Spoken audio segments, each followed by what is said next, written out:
அருள்மிகு ஸ்ரீ அங்காள பரமேஸ்வரி அம்மன் கோயில் மயான கொள்ளை சூறை திருவிழா. காஞ்சிபுரம் மாவட்டம் ஸ்ரீபெரும்புதூர் அருகே உள்ள பெண்ணலூர் ஊராட்சியில் தை அமாவாசையை முன்னிட்டு அருள்மிகு ஸ்ரீ அங்காள பரமேஸ்வரி அம்மன் கோயிலில் 11ஆம் ஆண்டு மயான கொள்ளை சூறை திருவிழா மாலை 6 மணி அளவில் நடைபெற்றது. இதில் பக்தர்கள் பலரும் சக்தியின் பல அவதாரங்களை வேடமிட்டு மகிழ்ச்சியோடு ஆடி வந்தனர்.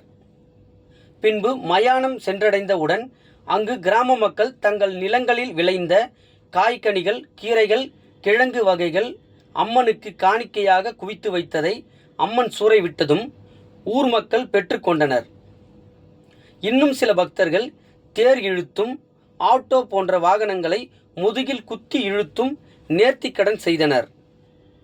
அருளாளி சிவகாமி அருள் வழங்கிட பெண்ணலூர் ஊராட்சி மன்ற தலைவர் கல்பனா யுவராஜ் மற்றும் முன்னாள் ஊராட்சி மன்ற தலைவர்கள் KC Babu, P Shankar, PA Chidambaram, S அருள் மற்றும் 9 வார்டுகளைச் சார்ந்த வார்டு உறுப்பினர்கள், ஊர் பொதுமக்கள், வெளியூர்களில் இருந்து வந்த பார்வையாளர்கள் என 1000த்திற்கும் மேற்பட்டோர் கலந்து கொண்டு அம்மன் அருளோடு சிறப்பாக நடைபெற்றது.